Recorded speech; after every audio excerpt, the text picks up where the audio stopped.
This person that's a fawner, you appear calm on the outside, but there's a hypervigilance going on the inside. And so there's always this inward anxiety. But I want to say this. A lot of times we say something is anxiety and it's actually a central nervous system problem. It's not true anxiety.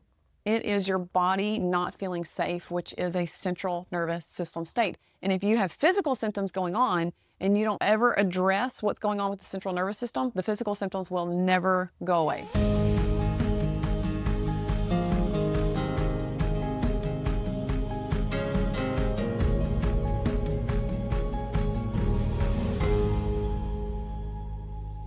Hello, podcast listeners. Welcome back to Christian Wellness for the Weary Woman. I am your host, Cassie Hutton. And here at this podcast, we're going to talk about healing from burnout, healing from trauma, how to overcome emotional overwhelm, and all the things that come with doing too much, expending too much of your energy at way too young of an age, and how to overcome it, because you can overcome it. Along with all the things that come with burnout, a lot of times that looks like lots of physical symptoms, a lot of autoimmune disorders, a lot of things that a lot of women experience in particular.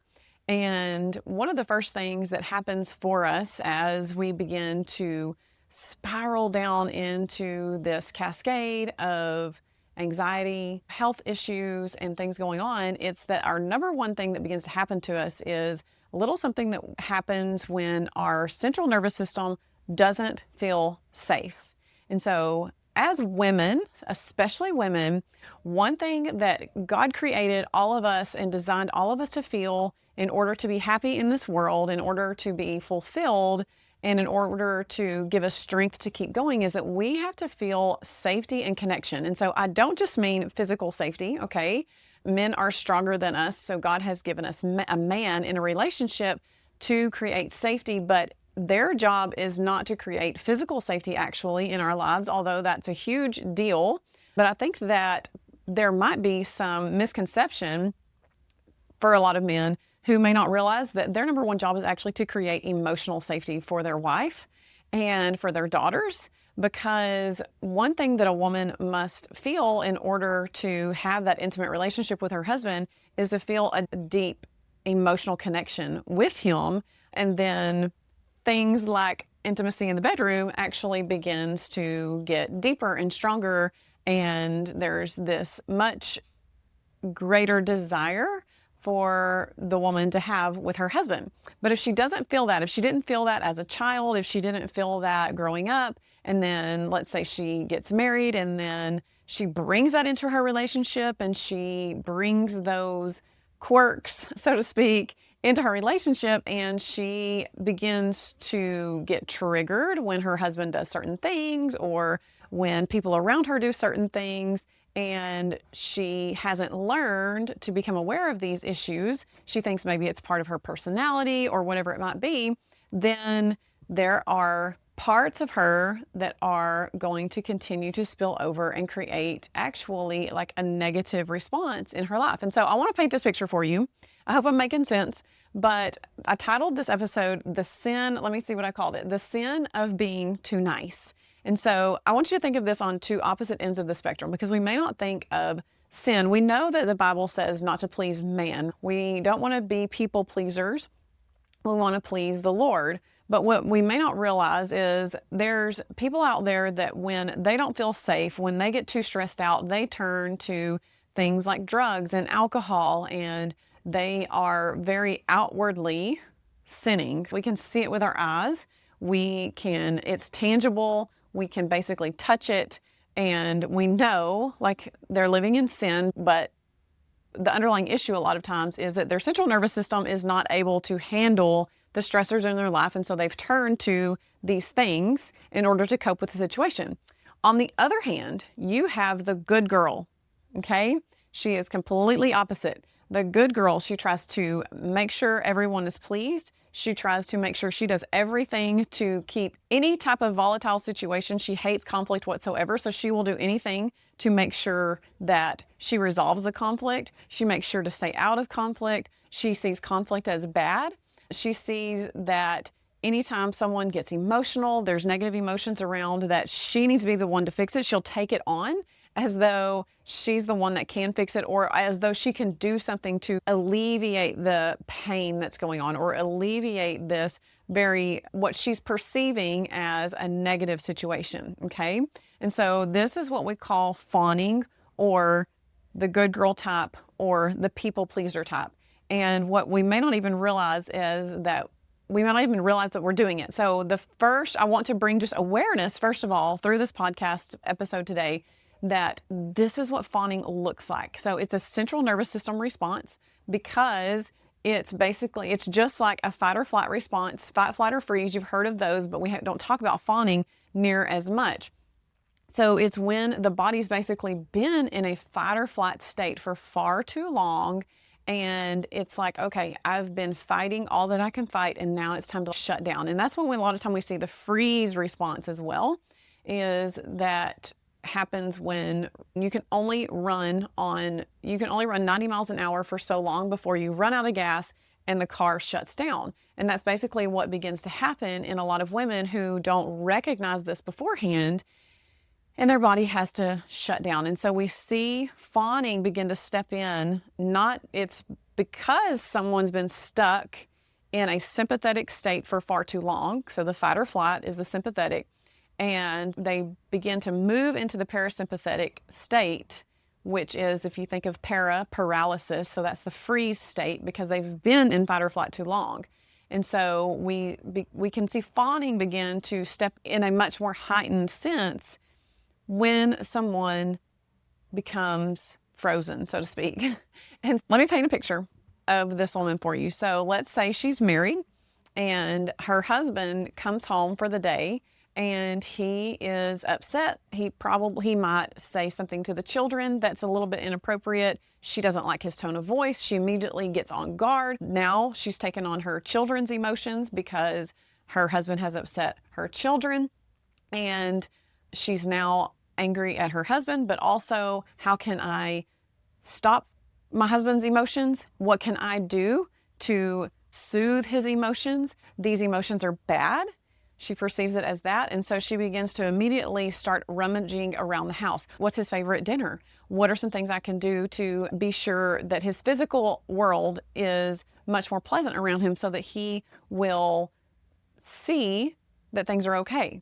Maybe I should ask him about his day. Maybe I should do this. Maybe I should do that. She immediately begins to try and fix the situation so that she can create safety for herself. And this is the people-pleasing part coming out in her, because she sees it as her problem to fix and not his problem to fix.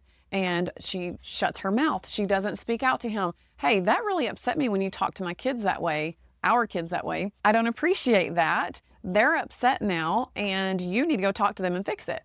And so she doesn't choose to say those kinds of things. She chooses to internalize them, which creates then a greater stressor in her life that she is going to have to work through later if she doesn't begin to use her voice and say these things. She also doesn't have the wherewithal to probably say them in a very respectful way to her husband, especially when he's in a state where he's upset. And she paints a picture of conflict, and she doesn't like conflict. And so she's painting this picture that things are going to get volatile, which they might. So she might have good reason to believe that they're going to get volatile, but she also doesn't have the wherewithal to take a deep breath, gather her words, and put the responsibility back on the one who actually caused the problem in the first place. Okay? So if you're beginning to see yourself in this situation, this is good. It is not bad, okay? You don't have a personality flaw. This is actually a survival state of the central nervous system and a reflection of what's happened in your life. You haven't felt safety, and so your body is trying to do everything it can to create personal safety for you within itself.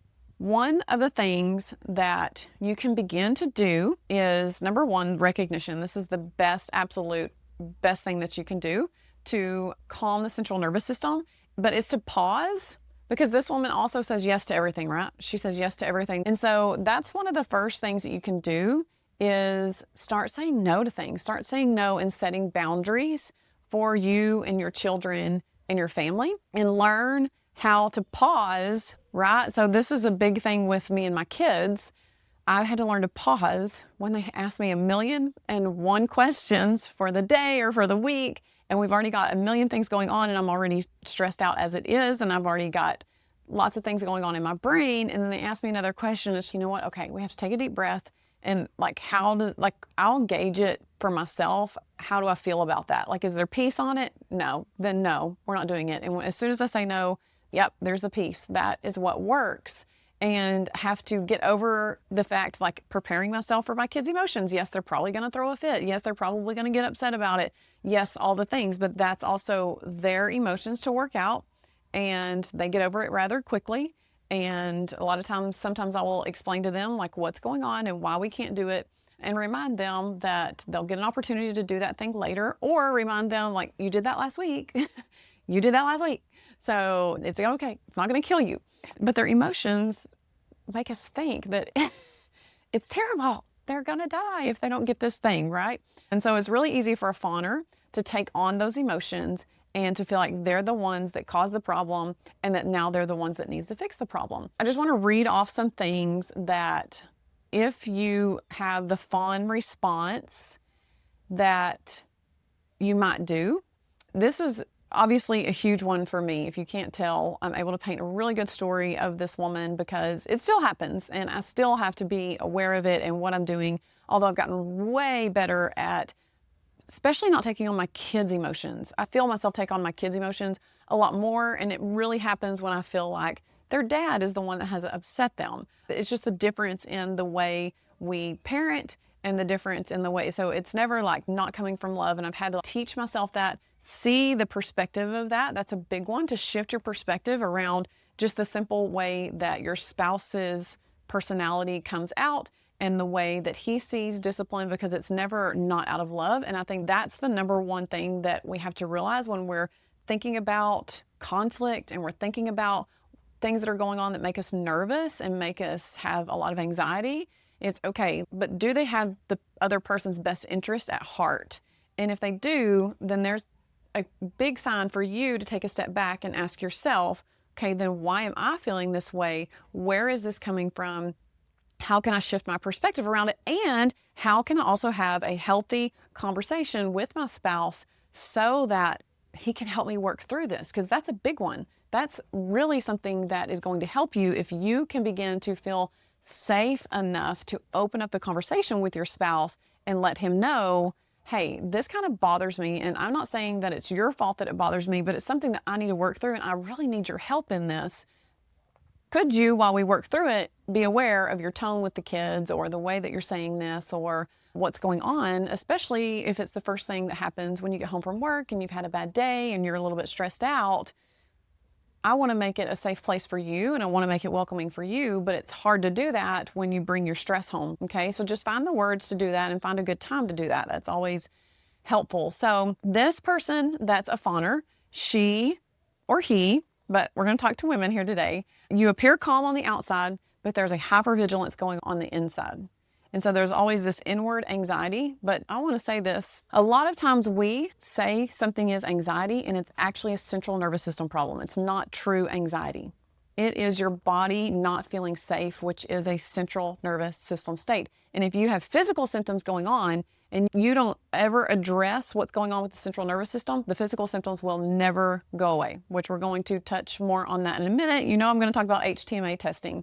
You have a fear of conflict and suppressed self-expression. So we've talked about that. As I gave my story, she begins to shut her mouth. She begins to not express how it makes her feel and what she needs in the situation. She just doesn't end up expressing it because she believes that it's just better to keep the peace than try to make the peace, okay? The Bible says that we are peacemakers, not peacekeepers. Her idea of everything is that if I can just make everything okay, I'll be safe. So it's always about the personal safety within the person. So see how it becomes this selfish thing. And that's why it actually becomes sinful, because it's not a true picture of who we are in Christ. So fawning can also look like when you're silencing other needs. You apologize when you did nothing wrong. I think this one's a big one as well. Are you at the grocery store apologizing for your kids all the time? Are you apologizing because everyone has to go down this aisle and everyone's bumping into each other at the grocery store, but you're the one apologizing for it? Okay. Say yes while you're screaming no inside. Like, where's that peace? If I say yes and it feels too overwhelming, it's also okay to go back and begin to train yourself. It's okay to say no. You take responsibility for other people's reactions. You avoid conflict to stay loved and safe. And that's loved and safe with air quotes around it, okay? If you're not watching the video, I'm doing air quotes over the words loved and safe, because it's not true love if you're avoiding conflict, and it's not true safety if you're avoiding talking about what can create safety for you with those that you love. You've got to open up the conversation. You've got to remember that if everyone has everyone's best interest at heart, you're going to be able to work these things out, okay? So why do women do this? Let's talk about this. Trauma is what taught you that your safety depended on keeping others happy. So if you grew up in a chaotic home, it was a dysfunctional home, you then might have become dysregulated, and you learned to teach yourself that everyone's safety depended on you keeping everyone happy. So did you have to come home from school and walk on eggshells and make the exact right choices so that even your physical safety didn't get harmed, but especially your emotional safety? If you did one thing wrong, did you get screamed at? What was that like for you? So that might be the root cause of where it's coming from. This one's a big one, okay? In Christian culture, sometimes it gets reinforced. We're taught to be selfless, serve everyone, and don't make a fuss, okay? How many times whenever I first became a Christian, I was taught that if you were not serving somewhere in the church, although I had 3 toddlers at home, I was also taught that if you are not serving in the church, that you're not doing your job. If you're not serving somewhere in the church, you're not doing your job. I'm sorry, I was way too exhausted to be serving in the church. But I listened and I would do those things, and I did exhaust myself trying to keep up with serving everywhere in the church and trying to fit in wherever they needed someone instead of pausing and asking for direction really from the Lord. I just wrote it off as, yes, I'm doing this for the Lord, joyful in doing it, and all the things. And I was joyful because I had the energy to do it back then. But when you reach burnout and you recognize that those were actually the things expending more energy than you had, and so you were putting yourself into a debt then, and now I'm having to repay it back now, that's where the imbalance came in, because it sounds holy until your true giftings begin to disappear, because you're just serving wherever you're needed to serve. You're served wherever you're asked to serve. You're serving in children's ministry when you're not called to children's ministry. Like, I'll be open and honest about that. I am not called to serve in children's ministry. Absolutely not. Like, it doesn't make me happy. It doesn't make me joyful. And that's not bad to say either. I'm called to my children. I can handle my children. And that's that. Just because my children are young doesn't mean that I need to be going and serving in children's ministry. That's not the sovereign love of the Lord. That's like a give and take. If you give this, then we'll give this back. It's equal to poverty mentality. That, like, if they don't do it, then who's going to do it? So you cannot love your neighbor if you refuse to exist. So if you're allowing your giftings and your calling and what you're passionate about and your voice, let's just not even talk about giftings and passions and callings, because you have to move into like even being able to voice your own opinions and your own needs within your own family before we can even talk about the gifts that God has given you to steward in order to serve the church itself. So if you're not simply able to just speak up and voice your needs to your husband and your children, and the time that you need to take for yourself. If you listen to my last episode, I talked about how the Hebrew women would take 2 weeks at a time to care for themselves. So every time their cycle hit, they separated themselves from their husband and they went to be with community. And there was the 7 days for bleeding, and then there was 7 days for ritual cleansing. During these 2 weeks, it was obviously time for rest. It was time for community, to connect with other women specifically. This was time for spiritual cleansing, emotional reflection, all the things that women needed in their lives. And so this was their time for self-care. And it was an entire 2 weeks to do these things. They took their physical cleansing would come. And can you imagine just like being at a sauna for like a whole week? All of us are like, oh my God, that sounds amazing. They got to do that every 2 weeks. 7 days out of the month. That's amazing. And they were there for each other and they got what they needed. And so therefore they were healthy, and then their marriages were healthy because it was a constant cleansing within themselves, because we go through these cycles and it's really easy, much easier for women to pick up bitterness. It's much easier for women to pick up rage. It's much easier for us to pick up all these crazy emotions. And so it takes a lot of work to sift through all of these emotions as well, to keep healthy boundaries and to keep healthy relationships and to keep our body, our temple healthy as well. So here's some more signs that you might be a fawner.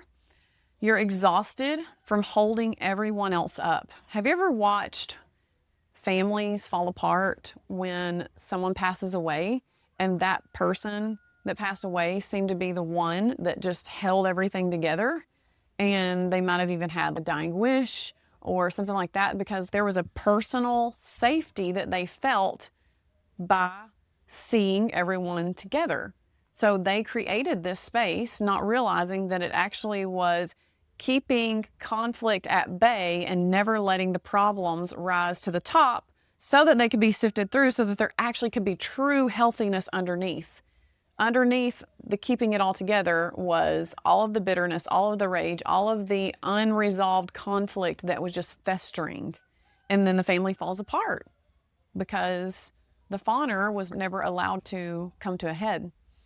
So you panic when someone else is disappointed in you. You feel guilty resting or asking for help.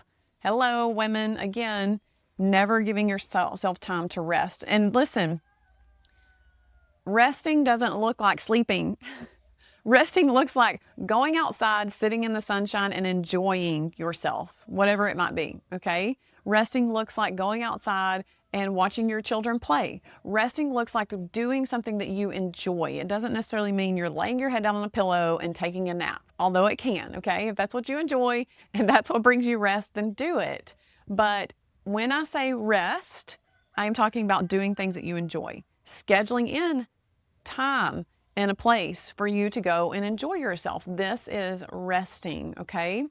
And you may have to ask for help if you have kids. That's something that I really had to move through. It's like for the longest time, I wanted to ask for help, but I didn't know how to ask for help. And I also felt really guilty for asking for help. That is something that we have got to squash as a society and as a community. It is something that we women are going to have to just support one another through. And I think that's the problem, is that we women are so exhausted. Like in our mind, we want to be able to help our friend, but our body says no because we're so burnt out and exhausted from doing everything on our own all the time. We don't live in community anymore. We don't take the time during our cycles to rest. We don't take the time to take care of ourselves.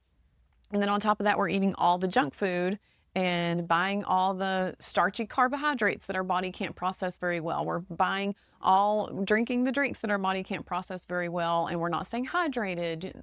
All the things, right? It's just a cascade downhill effect. This is a big one. You shape shift depending on the room you're in. Do you shape shift? Do you pick up on the type of people in the room, and instead of just being yourself, you begin to take on their personality so that you can fit in? This is a big one. Are you shape shifting? And if you do, what can you do to start change it? The first step is awareness. The second step is putting into practice, being yourself, doing what you feel peace with, okay? Let's just say, for instance, like sometimes I see this happen a lot. You go into a room and other people are cussers. Like they cuss, they don't have a problem with it, whatever. But you personally choose not to cuss. I don't want to cuss. And all of a sudden you find yourself like being okay to say a few swear words, which like I'm not judging, it's fine. But what's your personal conviction, and stick with it? How do you feel about it? If you feel like being a cusser, then cuss. If you don't feel like being a cusser, then don't cuss just to fit in. I feel like that's kind of a corny example, but whatever. So if you're nodding yes to any of these things, then this episode is obviously for you. But I also want to talk about some things that can show up on the HTMA test, because this is the beauty of hair tissue mineral analysis, is that it reveals these things. Like, just looking at your mineral status and the research that's been done and put into hair tissue mineral analysis, and the fact that it can actually show us our stress response, our trauma response, how much trauma we've been through in our life, on top of toxic heavy metals, all the things that are like sexy right now, right? Like, everyone wants to know, like, oh my gosh, I want to do a detox, and I want to do a heavy metal detox, and I want to do a liver detox, and I want to do a parasite cleanse, and all of these things. I want to get the MTHFR gene mutation test done. All of this can be figured out by looking at a very cost-effective hair tissue mineral analysis. And that's the beauty of it. Like, you don't have to spend thousands of dollars on extra tests on top of then working with someone who can interpret the test for you. There is one test that we can start working with. We're going to take an approach, like, because the thing is, if you work with me, and let's say I did offer multiple tests, okay?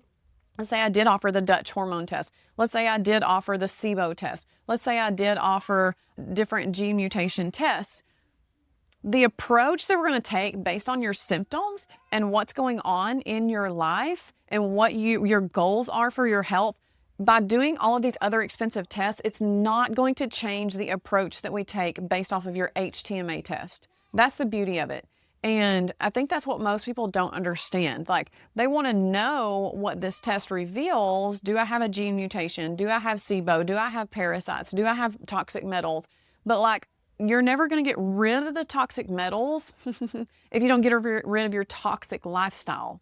See how they go hand in hand? Because God created us as a systemic human being. We are systemic. You have to address the body, the soul, and the spirit in order to have true healing. So yes, we need to address the toxic heavy metals in your body, but if we don't first address the reason that your body started holding on to toxic metals in the first place, then doing a toxic heavy metal cleanse is not actually going to get rid of the toxic heavy metals. They're just going to come back. That's not really addressing the root cause, okay? You're not just getting toxic heavy metals through your food. The body is holding on to toxic metals for what reason? Because it's not just because you're mineral deficient. It's not just because you ate and consumed or somehow were exposed to all these toxic heavy metals. It could be, but we've got to give your body the personal safety again in order to begin to let go of these things. The markers that we're actually looking for on the hair tissue mineral analysis test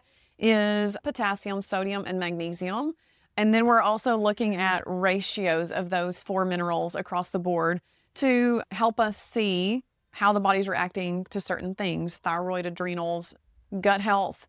We're also looking at inflammation in the body. So sodium and potassium are a big one that we look at when we're looking at the ratio. We are able to see how you're handling stress, how much inflammation is in the body, and things like that. But when your actual single level minerals are tanked, so sodium is low and potassium is low, then this is definitely a sign that you're in that fawn state, a freeze state. You've just been in fight or flight way too long, and you've burned through so many minerals because your body has learned to just adapt and to always be fighting for something.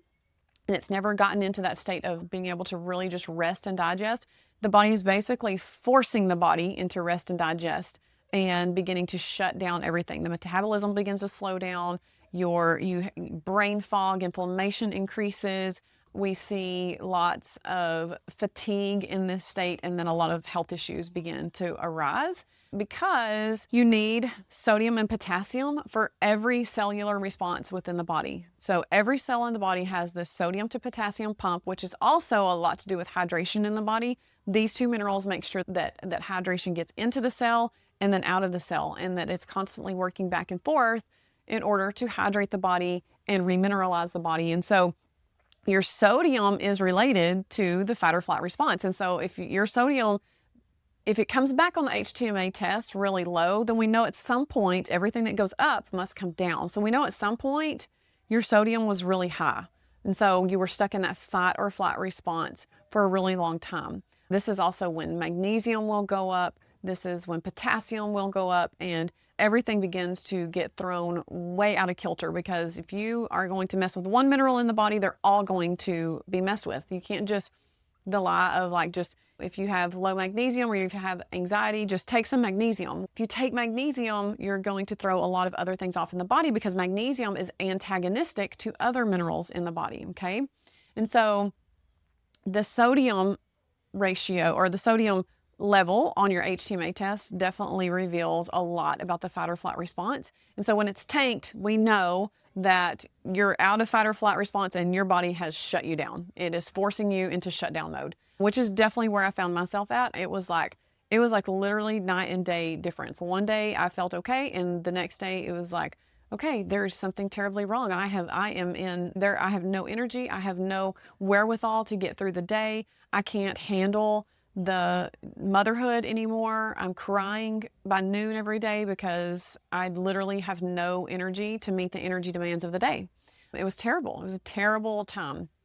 And then potassium, whenever it's tanked, this potassium, it represents your inner strength and your boundaries. And so when you have no potassium left, my potassium was that, like, at the lowest it can be, at a 1. And when it's tanked, you have no boundaries and that inner grit. Like I definitely felt this. I could feel it. Like I remember reflecting on things like I used to want to be able to do those things and to be able to push through things that were hard.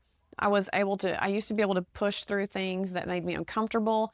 I used to really be able to target areas of fear in my life and go after it, right? This is an area of fear. This is not of God. I'm going to attack it. I'm going after it and I'm going to face it head on. And then I found myself like, I don't have it. I do not have it in me. I remember starting to work with a business coach, right? Finally having a chance to pursue my passions again and finding myself again and creating something that I love to do outside of motherhood. And I remember thinking to myself, if this would have been me 5 or 10 years ago, I would have pushed through this so much faster and so much easier, and I wouldn't have had so many setbacks. I wouldn't have felt like constantly throughout the month, just, okay, I have energy today. Oh, nothing today. Today I have a lot of drive. Tomorrow, nothing. And then the mental battle of telling myself like, okay, there's something wrong with you, which I think is really easy to do. And a lot of women get stuck in this state, but there's literally nothing. There is something wrong with you, but there's not like a character flaw in you. It's just something that you need to start becoming aware of and addressing on a foundational level. Let's fix the reason that you're fawning. Let's fix the reason that you're in the freeze state in the first place. Let's begin to rebalance the minerals, treat the gut health appropriately, and begin to work on your nutrition, begin to change your perspective about a few things, right? Begin to just simply begin to learn these things about yourself, about your health, and about the root cause of the root cause, right? I think that a lot of people that end up in a functional health space because they don't want to take a prescription pill, or they begin to recognize, okay, these prescriptions I've been taking and the methodology that I've been trying to address and cure some of my health issues going on, like it's not working anymore. Actually, things are getting worse. And so they go to a functional doctor or functional nutritionist, whatever it might be. And a lot of times we have the same mindset. Like you go to someone and they're still giving you a pill for every ill. They're trying to supplement you out of the symptoms that you have and never addressing, okay, but these foods here, even if you're eating clean, because a lot of clients come to me, they're already eating clean. They're like, I eat whole foods and I'm taking these vitamins and supplements, but my body still isn't responding. It's okay. That's because let's look at these foods that you're eating. Raw milk, for example, A2 milk, right? Like the superfood of superfoods, especially if you're in like to the homesteading world and homeschooling world and all things home. This is like the gold standard of food. But in fact, lactose feeds into bad gut bacteria. And so if we're consistently feeding things like candida in the body, which is already in an overgrowth state, then no, the body can't heal no matter how healthy of foods you're eating. And so these are some of the things that we begin to target when you work with me one-on-one in my new restructured program. Right now, we are working on restructuring what was a 3-month program. I'm offering it for a very limited time for a very discounted price, $747 if you work with me and get in right now within the next few weeks of me publishing this podcast. Then you get me for an extended 6 months time, one-on-one coaching bi-weekly, twice a month. And you also get my bonus Made Whole Inner Healing course that comes with that. If you want to know more about that, and for this limited time that I'm offering it before all the prices go up and before I restructure it into a 9-month program, prices are likely going to triple. So this is an amazing deal. Get in on it while the prices are low and before I restructure everything. The link to join or to book a free consultation call is in the show notes. Be sure to just click on it, because no pressure. Just click the root cause clarity call, get on the root cause clarity call so that we can talk and discuss what's going on in your body and what your health goals are, and just take advantage of that free 30-minute call.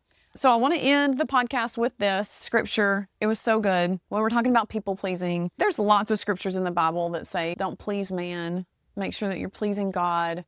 And we know that in our minds, but I hope I've brought some awareness to how we might not be pleasing God, even in being the good girl. So if that's always been you, and that's definitely me.